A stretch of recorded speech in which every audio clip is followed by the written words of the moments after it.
퇴직 후 갈 곳이 없다는 말, 요즘 50대, 60대 분들 사이에서 너무 자주 들립니다. 젊을 땐 상상도 못했죠. 퇴직하면 당연히 쉬면서 여행도 다니고 취미도 즐기며 제2의 인생을 살 줄 알았습니다. 그런데 막상 그 시간이 오니 현실은 기대와 너무 다르더군요. 어디 하나 나를 필요로 하는 곳도 없고 경험이라는 자산은 연봉이 비싸다는 이유로 외면받고 체력은 예전 같지 않고 자존감은 바닥을 칩니다. 많은 5060세대가 은퇴 후 가장 먼저 마주하는 건 바로 일자리 공백입니다. 누구는 퇴직 후 3개월 만에 다시 일자리를 찾는다지만 그건 정말 소수의 이야기입니다. 더 많은 분들이 1년이 지나고 2년이 지나도 다시 경제활동을 시작하지 못한 채 나는 쓸모없는 존재가 된 걸까? 라는 자괴감에 시달립니다. 결국 경제적 불안은 정신적 불안으로, 관계 단절로, 심지어 건강 악화로까지 번지기도 합니다. 실제로 있었던 사례 3가지를 들어볼게요.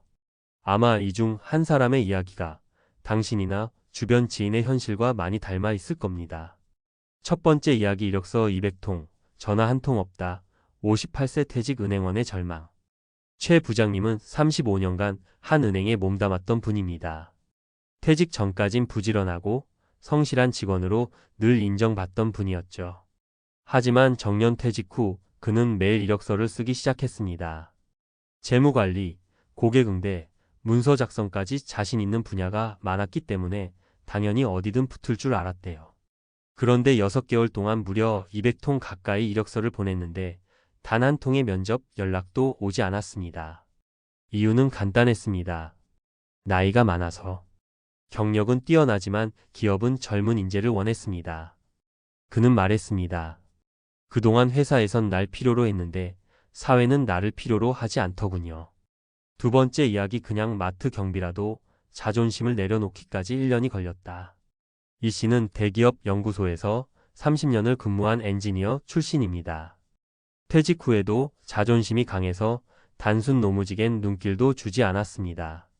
하지만 시간이 갈수록 생활비는 바닥나고 아내와의 갈등은 커졌습니다.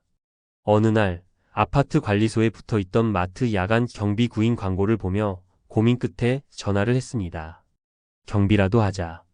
그래도 움직여야 뭐라도 생긴다는 생각이 들었답니다.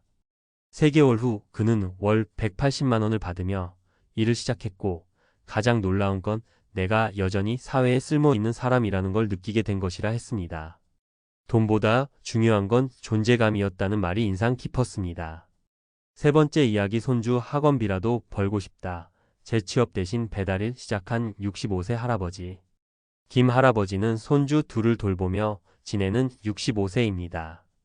큰 돈은 필요 없고 손주 학원비 정도만 벌 수 있으면 좋겠다는 마음으로 구직 활동을 시작했지만 번번이 퇴짜를 맞았어요. 결국 전기 자전거를 구입해 배달 대행을 시작했습니다. 처음엔 창피하단 생각도 들었지만 한 달 만에 70만 원을 벌자 자신감이 붙었습니다. 내 손으로 벌어서 손주 공부시키는 게 얼마나 뿌듯한지 몰라요. 몸은 힘들지만 가족에게 필요한 사람이라는 자부심은 돈으로 환산할 수 없는 가치라 말했습니다. 자, 여기서 중요한 메시지는 이겁니다. 퇴직은 끝이 아닙니다. 변화를 받아들이는 용기, 시도해보는 끈기, 자존심을 내려놓는 유연함이 새로운 시작을 가능하게 합니다. 좋은 일자리만 찾다 보면 시간은 흐르고 자신감은 무너집니다. 지금은 일단 움직이는 것이 먼저입니다. 그리고 무엇보다 내가 여전히 가치 있는 사람이라는 사실을 잊지 마세요. 퇴직 후의 재취업은 청년보다 훨씬 어렵습니다. 하지만 그렇다고 손 놓고 있을 수는 없잖아요. 내 나이에 뭘 하겠어라는 마음을 지금 내가 할 수 있는 게 뭐지? 라는 질문으로 바꿔보세요. 생각보다 많은 기회가 우리가 눈 돌렸던 자리에 있습니다.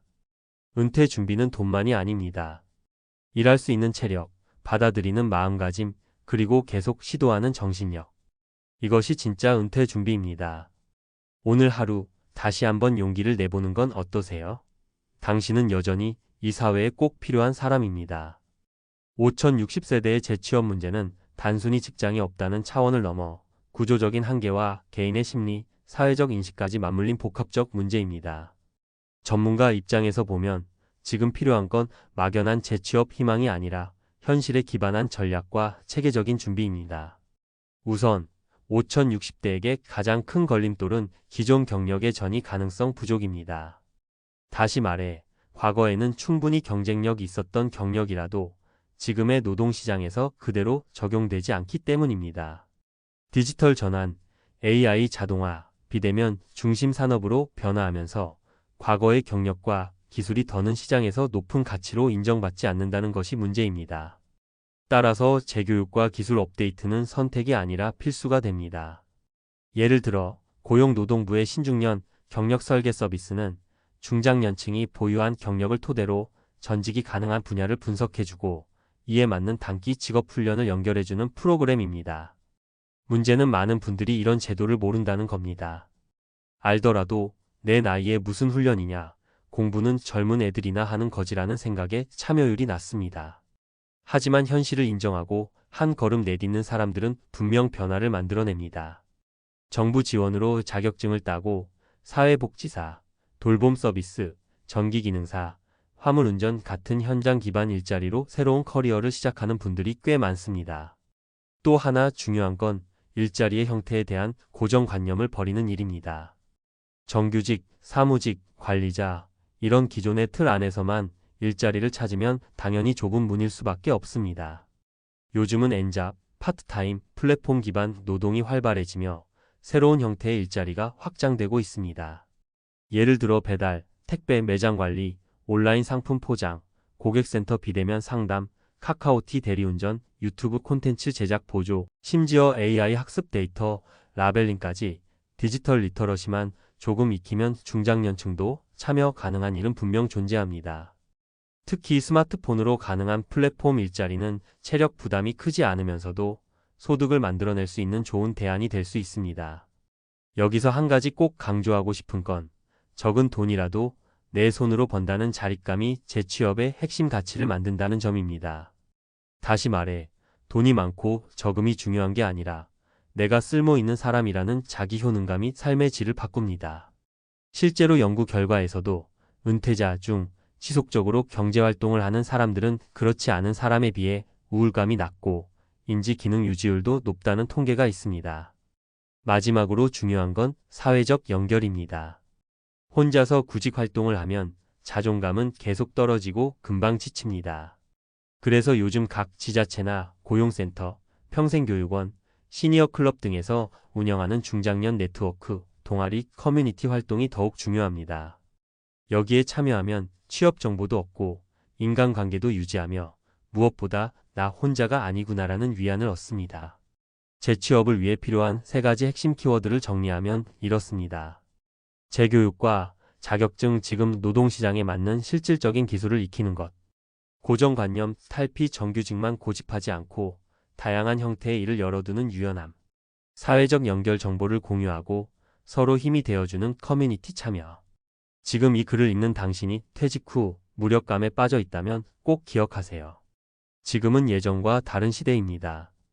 준비하는 사람만이 새로운 기회를 잡을 수 있는 시대. 조금 늦어도 괜찮습니다. 다만 움직이지 않으면 아무 일도 일어나지 않습니다. 당신이 두려워하는 그 첫걸음이 생각보다 훨씬 더 단순하고 가벼울 수도 있습니다. 중요한 건 지금이라도 시작하는 것입니다. 그리고 나이 60 이후에도 충분히 새 인생은 다시 설계될 수 있다는 걸 믿는 것. 그게 진짜 은퇴 준비의 시작입니다.